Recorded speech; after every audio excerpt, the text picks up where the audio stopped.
Mas enquanto você fazia essa análise, né, essa metáfora com o contrato, se você chegou a pensar na questão da força executiva que o contrato tem no direito civil, né, que a gente sabe que o contrato ele é executável, né? E quando a gente fala de PROEX, de evolução, a gente sabe que tem a questão do livre-arbítrio. Quais foram os paralelos que você traçou? Quais ideias surgiram nesse sentido enquanto você escrevia o verbete ou nas suas pesquisas anteriores? Muito legal, muito boa contribuição, Amanda. Quando eu olho para essa realidade, né, não pensei com essa nomenclatura, até porque eu não tenho todo esse conhecimento do direito, né, da força executiva do direito civil, como é que funciona. Mas vou voltar lá atrás, onde começou a essência desse conteúdo, como eu disse antes, né, lá em 2008, quando eu comecei a pensar naqueles compromissos, né, nos compromissos que eu assumi, e até o contexto da minha família, é bom que a minha irmã está aí, na época, eu me mudei lá para Aracê, e eu começava a perceber que quando eu estava muito no fluxo da Proexis, fazendo aquilo que eu tinha de desenvolvimento, aquilo que eu precisava fazer, a cobrança da família reduzia.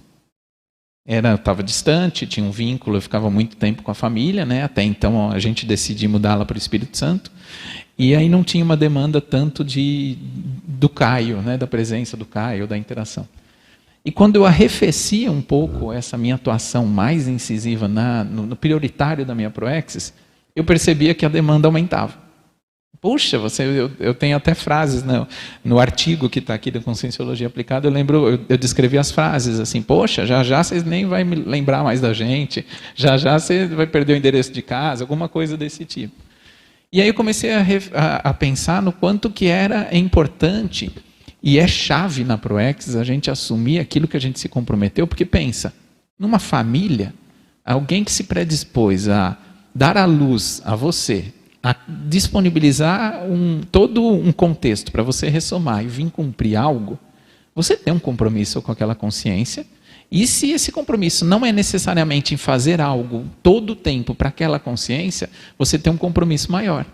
E à medida que você estiver fazendo aquilo que você precisa, você está cumprindo o que é o seu dever, o seu para-dever, o seu contrato, as cláusulas do seu contrato. É como se, entrando ali no direito, é como se você estivesse, de fato, atendendo aquilo que você combinou. E à medida que você deixa de atender um pouco, né, alguém fala, opa, o contrato não está sendo cumprido, né? Como é que fica isso?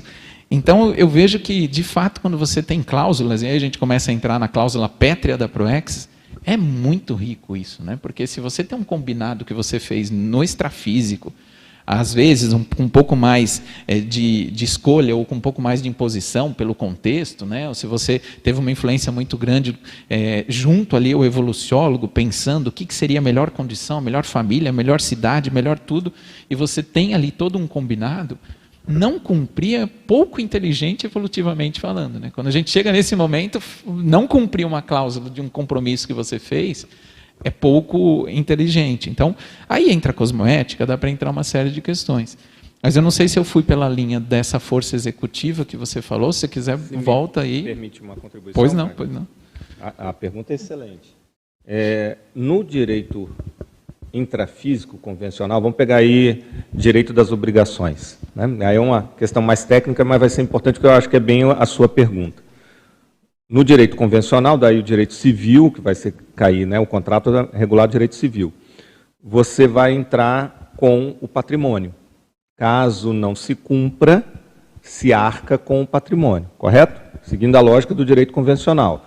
Então, os contratos são regulados dessa maneira. Se a pessoa está inadimplente, ou seja, não está cumprindo com o acordado, o patrimônio dela vai servir para arcar com aquilo. Por isso que a gente vê toda hora aí, jogador de futebol que agora foi impedido, né, com imóvel disso e tal.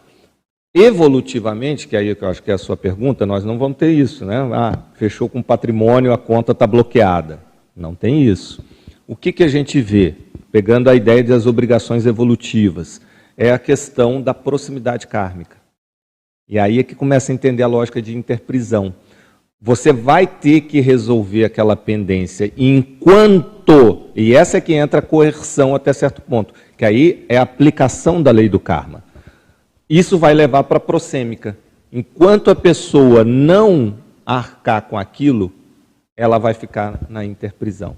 Então, a coercitividade que no direito convencional entra pelo patrimônio, tanto que a característica é da economicidade, evolutivamente você não vai ter isso, mas você vai ter essa proximidade kármica até se resolver. Não tem saída. Entendeu? Então, a sua pergunta é em cima do lance. Muito bom. É o que a gente está estudando, as obrigações evolutivas, que embasa justamente o processo do contrato proexológico. Faz sentido para você? E aí, nessa linha ainda, ali na 4ª página, no meio da página ali, que está na argumentologia, eu fui por essa linha do contrato adimplido e inadimplido. Então, quando a gente olha para o contrato adimplido, o que eu coloquei ali? Aquele que é honrado pela consim proexista até o fim da vida, tornando-se completista. Então, ele vai conseguir, porque ele é adimplido, né? Ele está adimplente com aqueles compromissos que ele fez, ele vai conseguir o complexo. Mas ele pode ser um contrato proexológico inadimplido, né? Que provavelmente pode, né, por hipótese, ele foi interrompido pelo proexista e ele pode, provavelmente, né, nessa linha, se ele não fizer as reciclagens, ele vai se tornar incompletista. Então é nessa linha que eu tentei caminhar. Mas é boa mesmo, é uma boa reflexão. Eu vou até pensar e fazer uma correlação com o direito convencional. É uma linha que eu estou tentando até aprofundar, mas fazer esse tipo de correlação é muito rico. Obrigado.